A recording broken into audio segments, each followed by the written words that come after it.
Welcome back. Senate Minority Leader Chuck Schumer has changed his mind on the House's continuing resolution. Now he says he will vote to keep the government funded through September and avert a midnight shutdown of the government on Friday night. This just one day after saying Democrats were united against the measure. Schumer arguing that a shutdown would further empower President Trump and empower Elon Musk. Watch this. To have the conflict on the best ground we have, summed up in a sentence, that they're making the middle class pay for tax cuts for billionaires, it's much, much better not to be in the middle of a shutdown, which to divert people from the #1 issue we have against these people, which is not only all these cuts, but they're ruining democracy. It's really not good to see the head of the Democrats in the Senate cursing about their colleagues on the right. I mean, earlier that day, Trump rallied against the shutdown. He voiced his concern for the economy and the American people. Here's the president. Watch. Well, if they do a shutdown, and ultimately that might lead to very, very high taxes. We're talking about getting to work immediately on the greatest tax bill ever passed. That was the one we did. It was a renewal, and it's an addition to it. And we're going to cut people's taxes. And if we don't open, the Democrats are stopping all of these good things that we're providing. They would really be taking away a lot from our country and from the people of our country. Well, it's pretty clear that the Democrats are in panic mode given Trump's success. It's sparking infighting among Democrats. New York Senator Kirsten Gillibrand reportedly screaming at her colleagues during a private lunch. She was heard down the hall. Apparently, she was screaming loud enough to be heard through the thick wood doors. Fellow Democrats also reportedly are now pushing New York Congresswoman Alexandria Ocasio-Cortez to primary Schumer. They're upset that he's going to vote yes and keep the government open. Joining me now is Texas Congressman Chip Roy. He's a member of the House Budget Committee. Congressman, have you been privy to any of this infighting there? What's going on in Washington?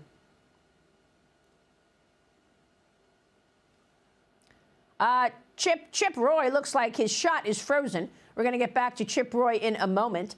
But certainly you don't want to see this kind of, the sausage being made, if you will, in plain sight. Chip Roy back with us. Congressman, you with me? Okay.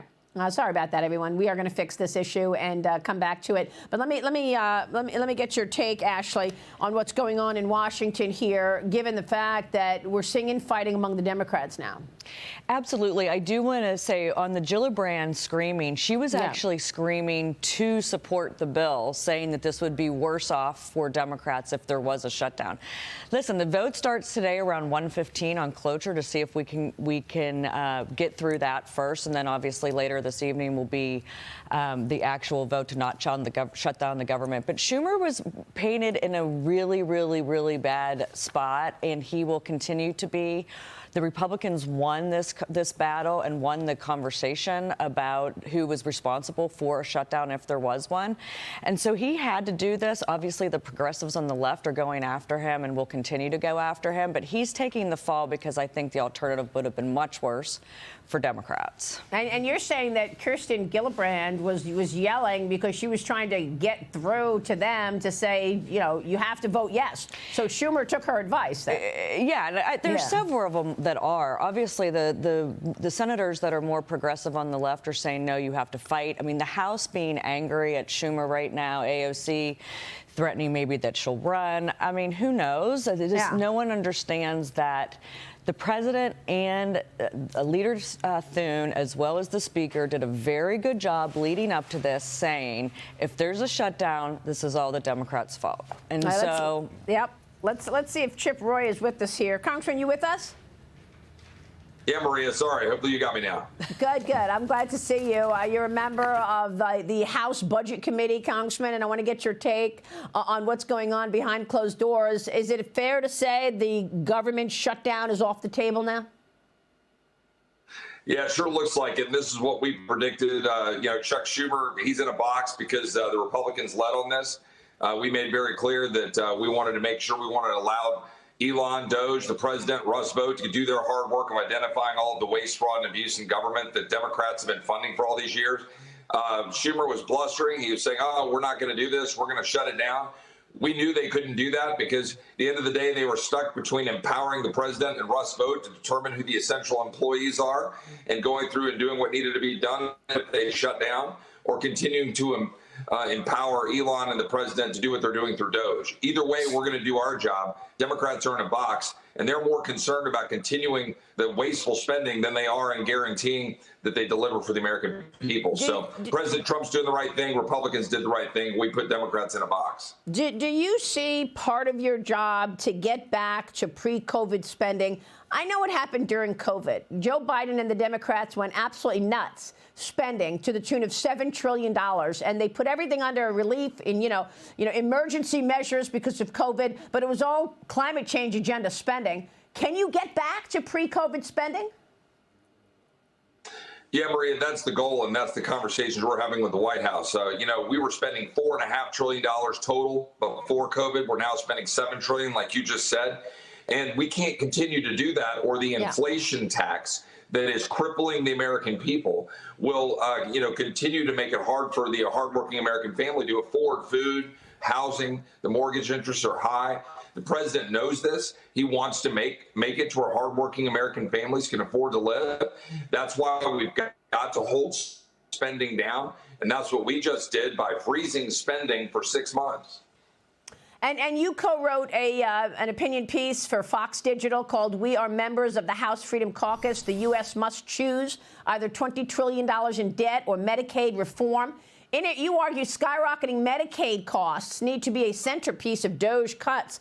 Congressman, and therein lies the issue, okay? I mean, the Democrats say you're going to gut Medicaid and you're going to leave all of those people on the hook. You are the policy chair of the House Freedom Caucus. What are you planning on doing to Medicaid? Yeah, well, importantly, it's really critical that people understand how Medicaid has been being scammed by the Democrats, particularly in California, to give money to able-bodied and to give money to illegal aliens rather than the people for whom it was originally intended. There was a great op-ed this week on Fox. My friends at Paragon and a place called Epic, they put it together, where they pointed out that California is gaming the system to take money from the federal government and give it to illegal aliens and give it to the able-bodied rather than those who are the most vulnerable. And that's to the tune of close to $1 trillion we could save over a decade if we were to address that and to address all of the improper payments, which are about 1 out of every $4 spent in Medicaid. So there's a lot we can do on waste, fraud, and abuse. And Maria, Medicaid is up $1 trillion just over the Biden administration if you look at the 10-year window. What I mean is the baseline in 2021 compared to the baseline in 2025 is $1 trillion increase. We must address that in the reconciliation package when we're moving tax relief, and that's incumbent upon Republicans. We've got to stop the inflation tax killing the American people, and Republicans have got the opportunity to lead, but we can't be afraid. This is the kind of health care reform we can start with and open the door to getting the prices of health care down. That's a big win, and help the president beat the Democrats who are scamming him and the American people in the federal government, like California raking in money. California spends more with federal dollars on Medicaid than the entire Florida budget, Maria. Wow. Okay. Well, these are really important points that you make. Thank you very much for that amazing analysis. And with regard to the illegal immigrants, that's why the president is reportedly going to invoke the Alien Enemies Act of 1798, which allows him to fast-track the deportations. We're talking about that with Pam Bondi coming up. The AG is here live. Let's take a short break, and it's great to see you, Congressman.